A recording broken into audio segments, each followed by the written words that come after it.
Welcome to the Belonging Project. The Belonging Project has a purpose to share real life and powerful global conversation that will offer you inspiration and practical strategies to find your path and find your true voice towards being a leader in life, society, your journey towards true belonging. This conversation is exactly what it needs to be at this point in time. We are asking our guests to join us by video to create a deeper and more authentic connection. Our rules: nobody gets to be wrong or right. Emotions are always welcome. Come as you are, everything is included here. And finally, the last but not least, everybody gets to be vulnerable. We love talking about wins and achievements, and we love talking about failures and struggles even more. And our guest today is the amazing Maha Mamo. Maha was born a stateless person in Lebanon, Beirut, and lived in the shadow for 26 years. She holds an MBA degree, Master in Business Administration, and moved to Brazil in September 2014. Since then, she's an activist on raising awareness, defending human rights, and improving the situation of stateless people. The tireless fight to belong finally paid off in October 2018 when she gained the Brazilian citizenship. She's my citizen. Sharing her life story, her struggle as a stateless, and how she overcame all the obstacles made her a motivated speaker for private companies and spokesperson for the United Nations I Belong campaign in order to contribute to eradicating stateless worldwide by changing the laws and giving more visibility. Maha, thank you for being here with us. Thank you for the invitation. Absolutely. And we want now, with your own words, to share with us your story. I know that you repeat this many times, but tell us, who is Maha? Well, Maha is a normal human being living in the world, trying to change this world to a better place. Yeah. That's me.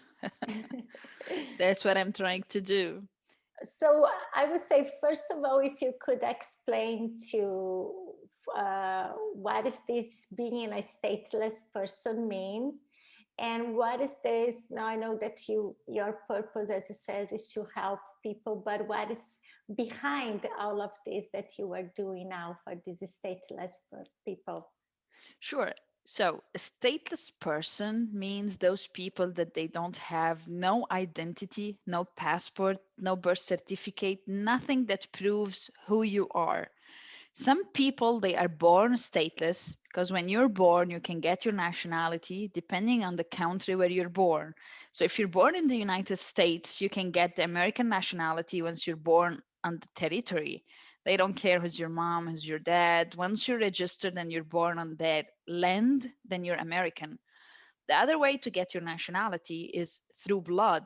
So through bloodline, if you're born, let's say in Italy, you're not Italian, you can get the Italian nationality only if your parents are either your mom or dad, then you can get the nationality. In my case, I was born in Lebanon. You're Lebanese only if your father is Lebanese. Lebanon is still one of the 24 countries where a woman cannot give nationality to her kids. So in my case, my dad is not Lebanese, so I'm not Lebanese. My mom is not Lebanese too. Both of them are Syrian. So logically, I should be Syrian through bloodline. But my mom is Muslim and my father is Christian. In Syria, the interreligious marriage is illegal. So once they fall in love, They ran from Syria to Lebanon. They had 3 kids, me, my sister, and my brother in Lebanon. We were not Lebanese, and at the same time, we're not Syrian because Syria does not recognize interreligious marriage. They don't recognize single mom or single dad. That's why we were stateless. We didn't have no documents. And stateless means many, many challenges. How come you're gonna study if you don't have document? How you will work if you don't have document? How you gonna go to the hospital if you don't have documents? Everything you need to do and you take for granted in your normal life, daily life, like driving a car, traveling, having a family, getting married, all your dreams are based on something maybe so simple, as Andrea said, but this simple thing is what really identify you, is when you question yourself who I am, where do I belong? Am I Lebanese? Am I Syrian? Who I am? There is someone else that still lives the same way that me and my sister and my brother are living, or I'm alone in this world. Mm-hmm. Because mainly when you look around you, you think you're by yourself. You can't even share your story because you always feel you're less from the other people that they are next to you. So that's being stateless. That's being raised as a children, as a child of parents that they have nationality, so they are able to travel, to go, come, to live a normal life. But you, your sister, and your brother, as a child, you don't really recognize what's the problem and what's really happening with you until you're a teenager, when you start questioning more and more, when you start seeing that you personally are losing a lot of opportunities. I was recruited to play basketball within a professional team. I was not able to join because I didn't have documents. I wanted to study medicine. I was not able to join the university because I didn't have documents. And then I had to fight and I had to search for a favor from different universities, from different people, because at a certain point, you can get and understand that education is so important. And without education, you cannot go forward. So that's why I wanted to study. I didn't care if it was doctor, if it wasn't, whatever it is, I just want to study. Even though knowing that my certificate is not valid, because the person itself does not exist and does not belong. So the certificate having your name doesn't mean you're going to get any job or you're certified. So I started going to many universities. One of them accepted me. They said, okay, you can pay, you can study, why not? They didn't have medicine, they have business and computer. That's why I told the administration I want something in between. I studied business computer, that is management information system, and I did my master's degree in that university, and that's why I have master's in business administration. Mm-hmm. But how are you going to study, pay the fees without working? And working without documents means you work more, you get paid less, and all those challenges that you can ever imagine in your life. Knowing that now, in those difficult days that we're living since last year in the pandemic, I got a lot of calls, a lot of messages from many people. Some that they knew me, some that they heard about my story, and they said, now we can feel a little bit what does Mm-hmm. statelessness mean, where we can't go out from our house, where we cannot go to work, where we should think if we're going to have a place inside the hospital or no, Yeah. if they will accept us or no. So this is statelessness. This is the challenges of stateless people. This is the feeling of not belonging to any specific place, and especially when you feel like when you start searching, first when you're living this experience, you don't really know the term or the Mm-hmm. definition. Right. And then once you find out about the definition and you start searching for it, at least this is what happened with me, you see that there are no organizations, there are no such thing that people are aware of, Mm-hmm. that people are ready to help, that people are working on it. So that's why I decided that I need to be that person that if people search for statelessness, they're going to find a hope story, they're going to find someone who cares, someone who lived their life Right. and willing to help them and giving them some hope. I cannot give them nationality. I'm not a president. I don't have a country. I don't have nothing. The only thing I can give them is the sense of belonging that you're not alone in this world. Yeah. Yeah. Thank you so much for sharing this story. I think, like you said, we don't necessarily realize how much a piece of paper can mean, uh, and so many different things is based still in our societies on that piece of paper. Hmm. It's quite it's and crazy, and at the same time, and as you were talking through the different spheres of life that it touches on, I was like, oh my god, of course, like, wow, right? And it feels wrong as well, like, why a hospital would need to see your documents to heal you at the end of the day, right? um I would love to know about your journey to Brazil and how that worked. Well, as a teenager, I wanted a solution. And even growing up and seeing this problem is bigger than what I thought and what I imagined, I really wanted a solution. And my perseverance and my insistence of I want to exist, I want to belong, I want to have a country that I can call my own. That's when I started sending my story. The only tool I had at that time was internet and the computer. So I started sending my story to all the world. Of course, I started logically by sending my story to Lebanon, to the president of Lebanon, to the minister of Lebanon, because that's my comfort zone. That's where I was raised, where my parents live, where I have friends, where I talk the language, where I know everything about the country, where I belong there. So I got a lot of negative replies. They said, "We're sorry, we cannot help you. We're sorry, we cannot help you. No, no, no, no, no." And then I said, "Okay." I gave up on Lebanon. I said, "I want Syria. This is my parents' country. I have the right to be Syrian."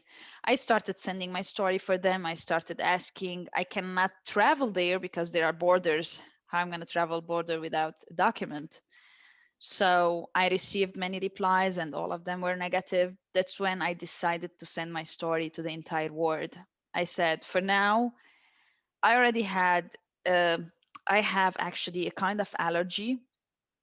So whenever this allergy attacks me, every time it attacks me double of the last time that I had.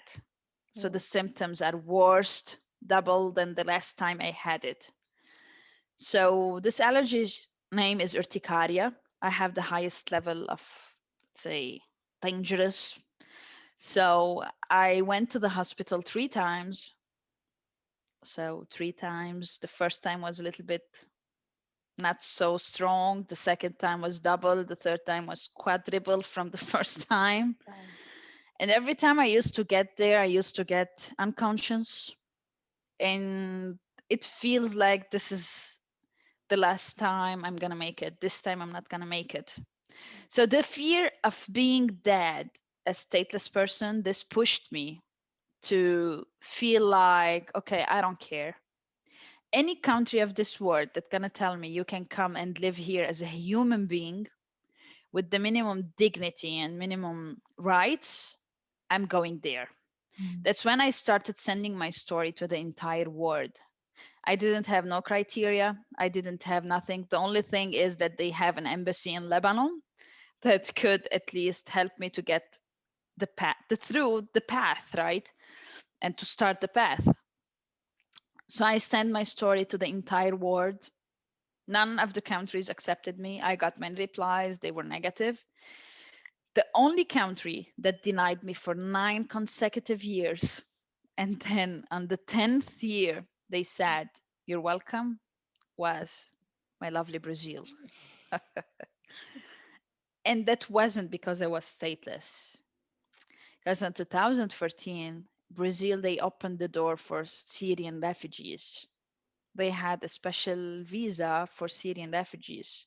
As my parents were Syrian, that's why they considered us.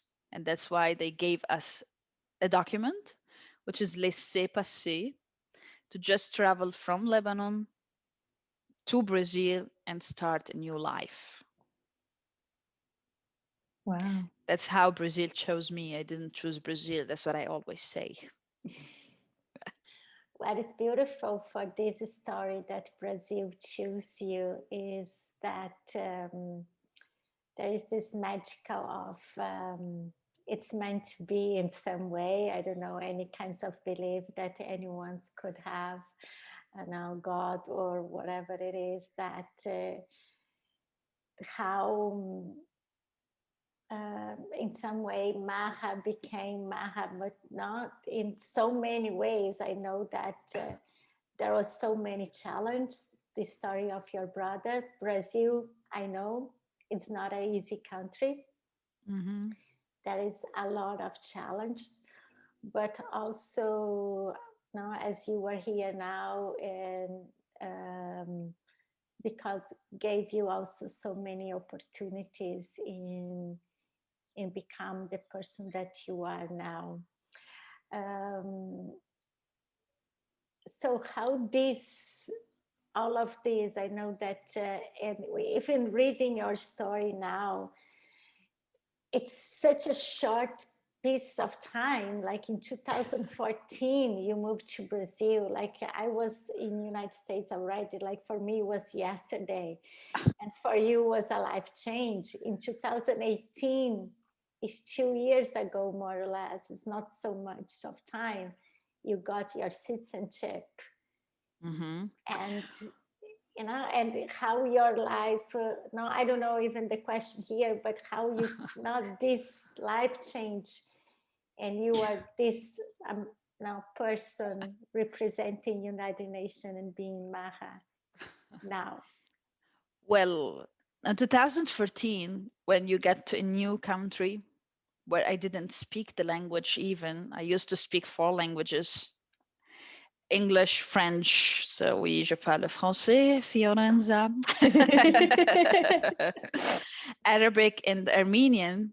I didn't speak Portuguese. I Right. didn't know nothing about Brazil, only football, carnival, and the insecurity that exists in Brazil. Mm-hmm. Because everyone, whenever we were speaking with people in Lebanon and telling them, oh, we're going to Brazil, and they're like, no, Brazil, that's so dangerous. Right. They don't know the good part of Brazil. I always say what really fascinated me in Brazil is I didn't know no one.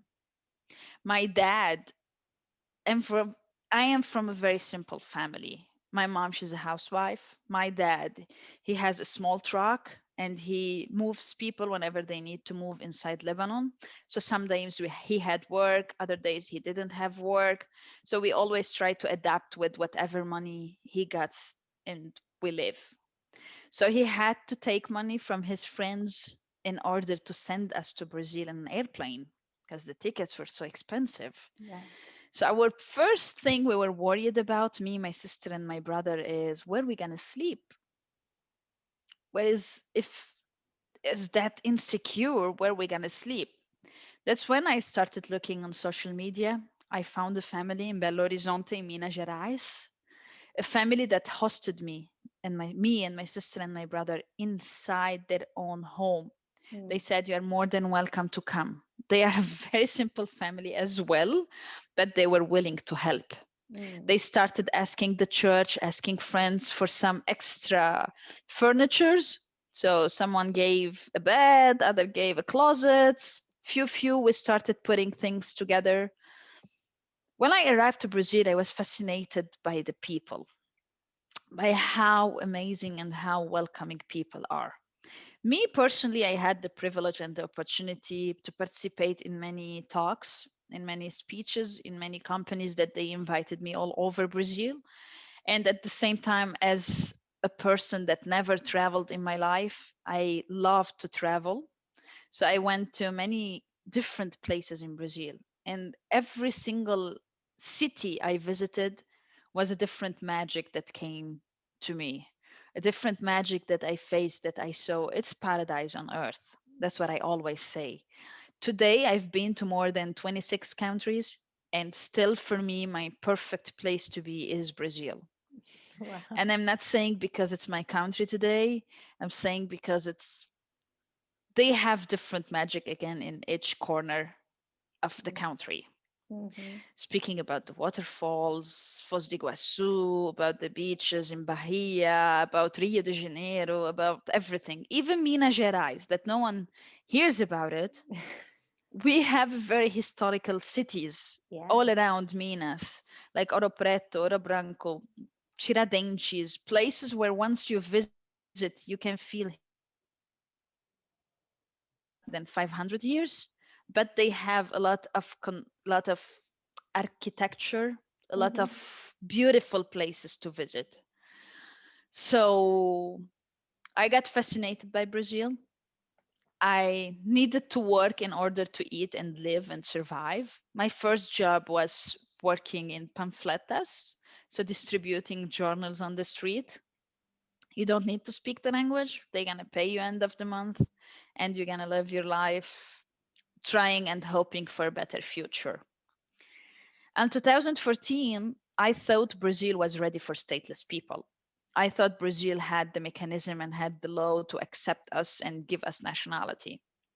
The family that I lived with, they started asking their friends, and friends asking other friends and family, until they got to one specific girl, woman. So her name is Isabella Sena. Isabella, she speaks English. So that was for me so important because in Belo Horizonte specifically, people they don't speak English. It's like 10% if you can find someone who speaks and who can communicate with you. She studied international relations. She studied international law. So, on her studies, she studied something called statelessness. So, Mm-hmm. she knows at least even a little bit about what does it mean to be stateless.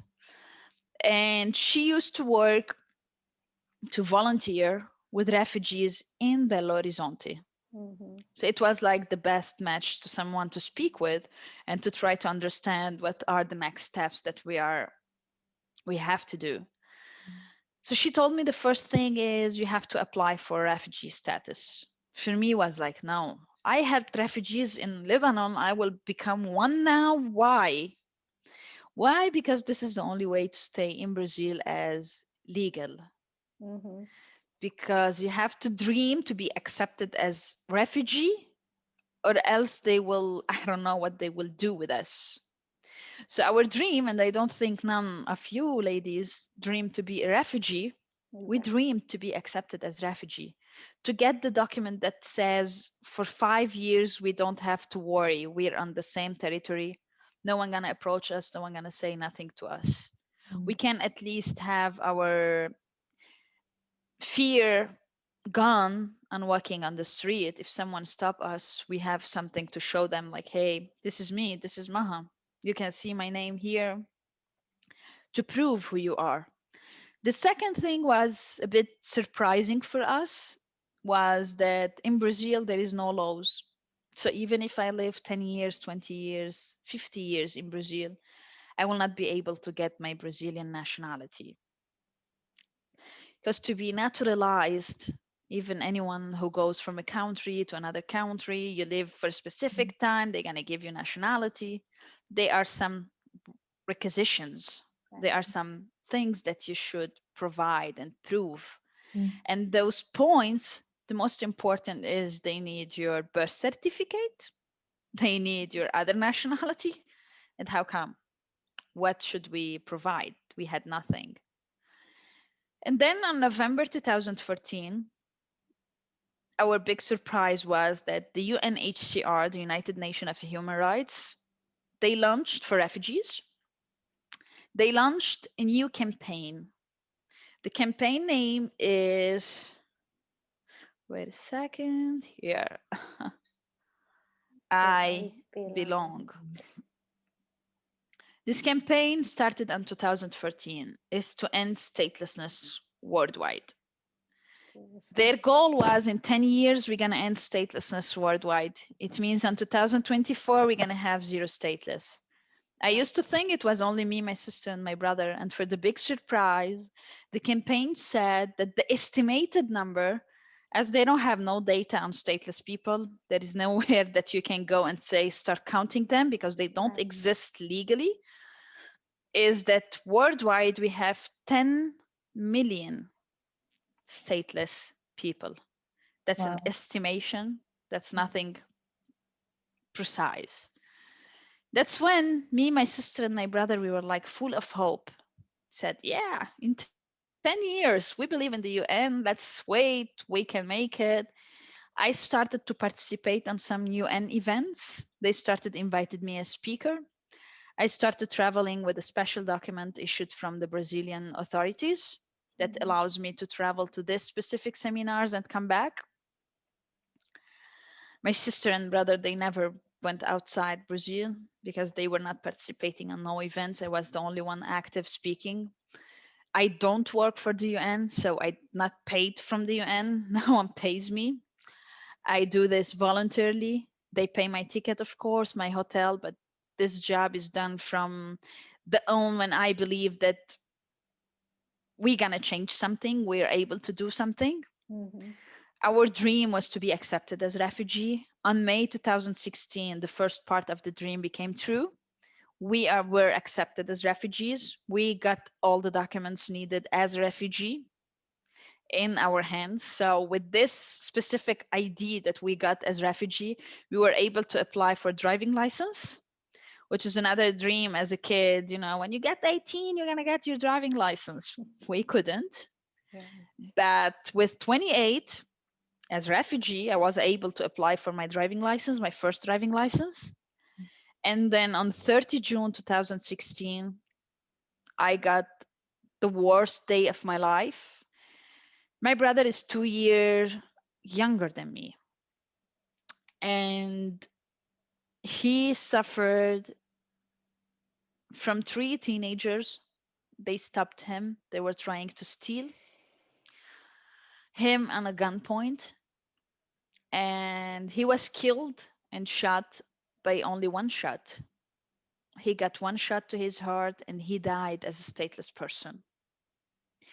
We were able to give him his death certificate only because he was accepted as a refugee. So we were able to give him the minimum dignity of a human being because he was accepted as a refugee. He died as stateless person.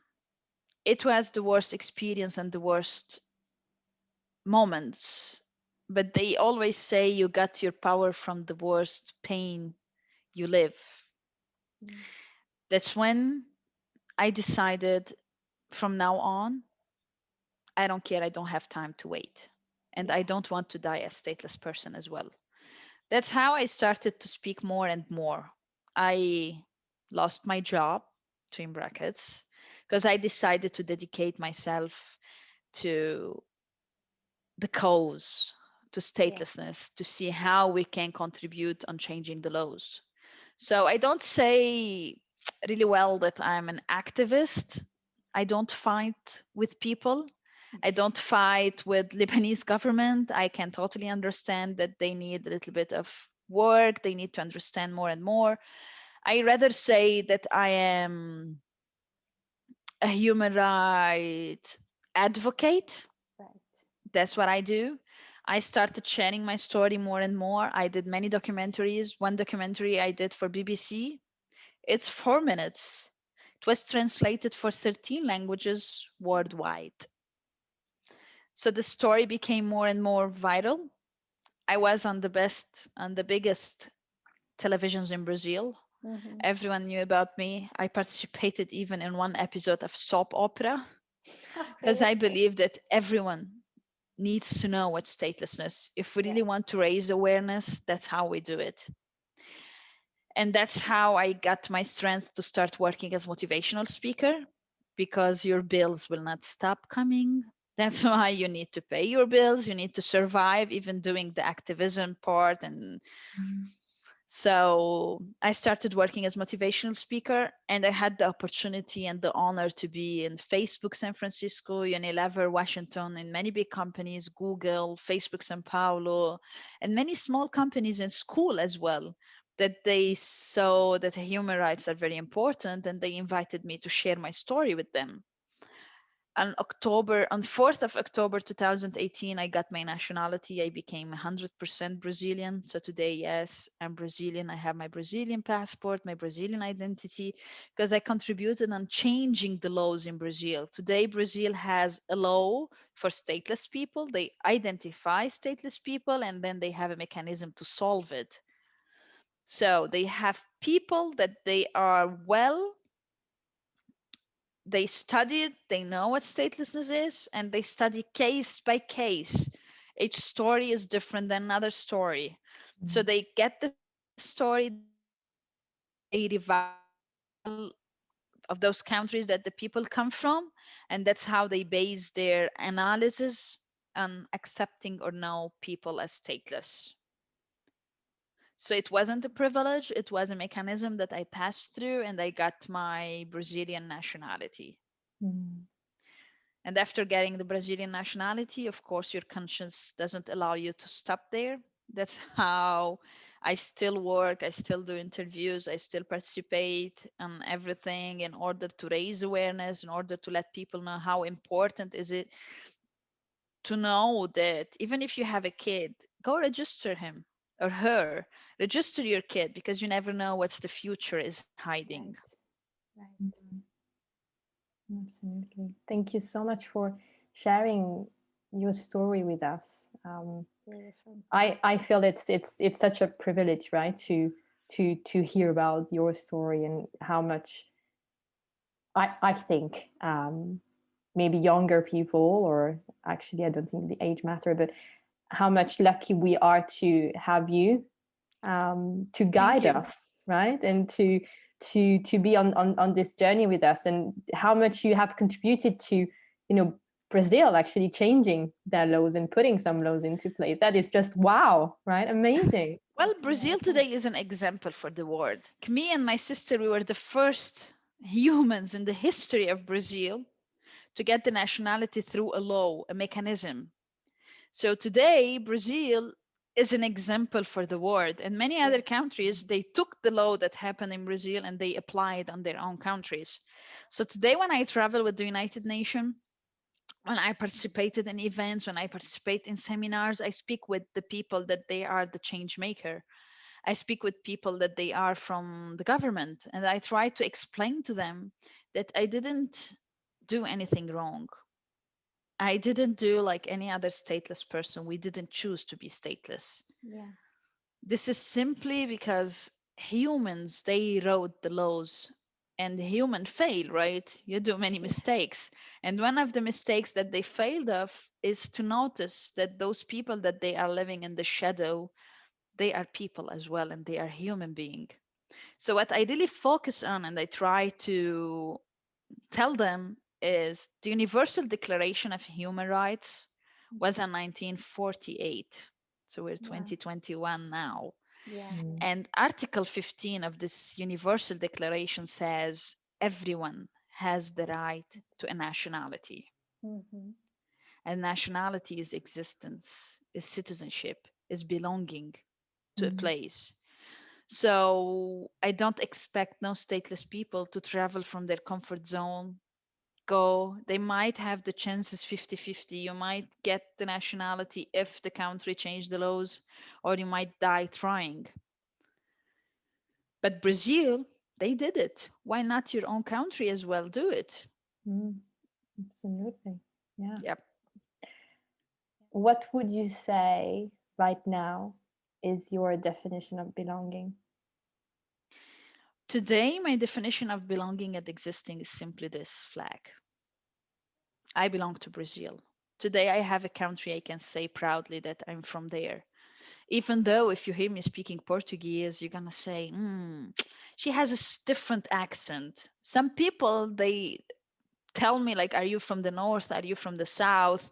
They even think that I'm from Brazil, but I'm from different state. You have a good Others, they heart, can yes. recognize that I'm from outside, but all of them are so proud of Mhm. that their own country helped me and Yes, gave me nationality.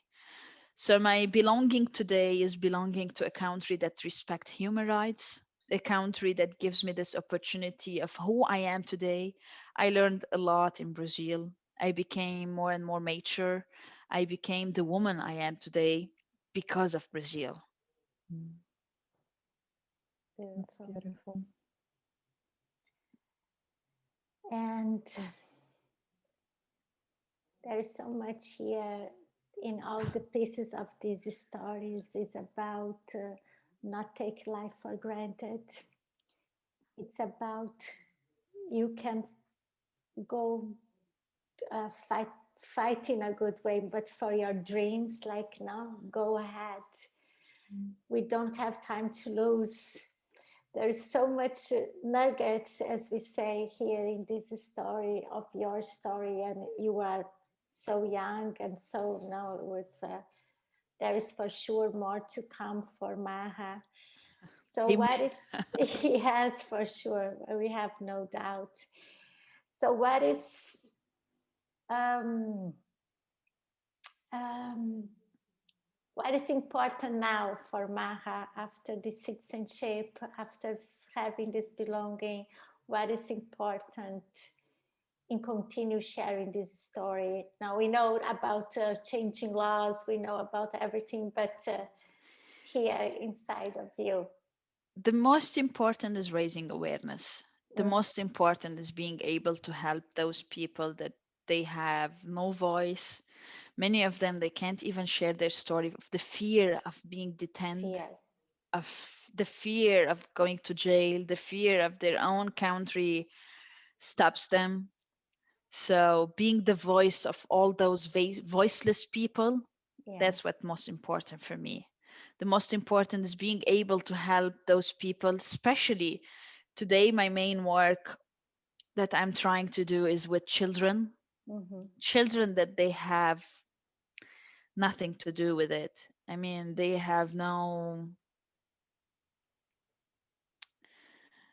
they didn't do anything wrong, right? They were just born and they don't really know what's the biggest challenges waiting for them in the life. So I try to help those children to somehow, if there is a possibility, to get their nationality. So they don't pass through and live through everything I lived and I passed through in this life. This is most important for me. I know that I contributed on changing many lives. I don't count them. I can't see the direct impact, but I can hear from people. I was approached by government from Colombia. Mm. This amazing woman and lady, she heard my story back on 2015. I was in a conference. I shared my story. She was there. We became friends. She has my WhatsApp, my contact. She always texts me.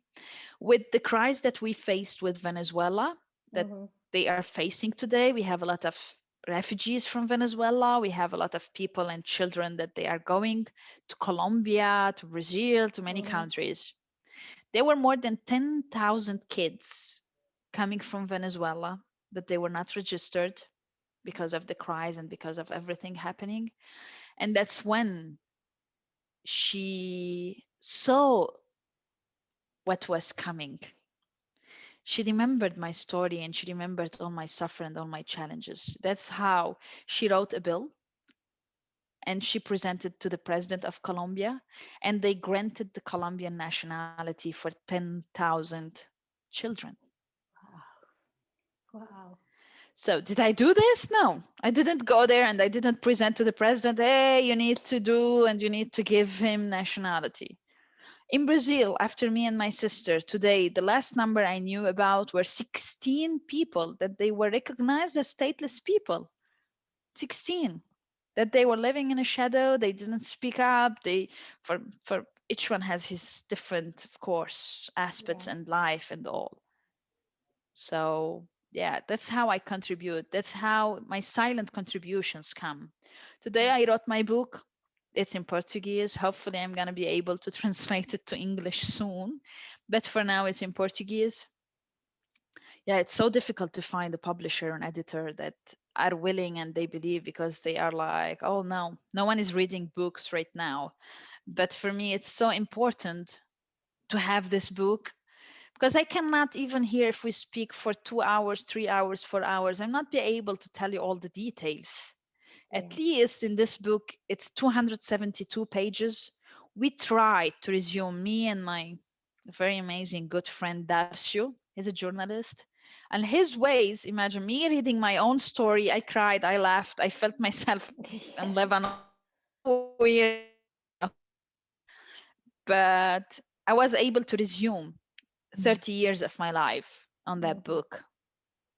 So hopefully this is going to help people to be inspired, Of course. people to look forward, and people to, yeah, to raise awareness sharing my story. And how can we, or me, Fiorenza, or people that will be watching us, or whoever, support you with your cause as well? Not just saying I know Maha, but be part. No, this is how I feel. No, I that there is something here that it's important in your story, that if there is something that we could support you and your cause as well. Well, thank you. First, sharing the story. For me, this is so important, and this is the biggest part of letting the people know what statelessness mean. Mhm. Second, on personal level, if you want to help me, is you can indicate me for Yes, people that they are looking for speakers, and I can yes, share my story and I can sustain myself. yes, Keep doing this. I will. And now I have many projects that I'm working on. Mhm. So I have my website, mahamam.com. This website, I did a camp 2 weeks ago. It was Mhm. an online camp. It was for people that they are willing to help, and we helped an NGO in Nepal for human trafficking. So we're just saying human trafficking, statelessness, it has nothing to do, but it has a lot to do, because those people, they had 3 people that they were stateless because they were, their own family sold them. So I tried to work on many different things, let's say, many different projects. Everyone who approached me, I'm ready to see how we can help and how we can do things. Now I'm studying as well at the same time with the USID. Wait, it's the US International Diplomacy and the Human Rights in Okay. Washington. So Wow. I'm doing human rights advocate certificate. So Wow. I know I don't really need it, let's say, but for me, I need it, yes, because I'm only one of all those stateless people. I Mhm. know only statelessness, and learning about other human rights and learning about everything happening around us, that's only adding more value to everything we know and we appreciate in our life. That's why I never stop studying. Every time I participate in a seminar on statelessness, I love to be part of it from the beginning to the end, to understand more and more. And every time I'm really surprised by new information, by new things that I didn't know about, even Yeah. about statelessness. So I'm trying to be an expert on what I'm speaking about. I'm expert on statelessness. I lived it, yes, Yes. but I'm trying to learn more about human rights and about everything around.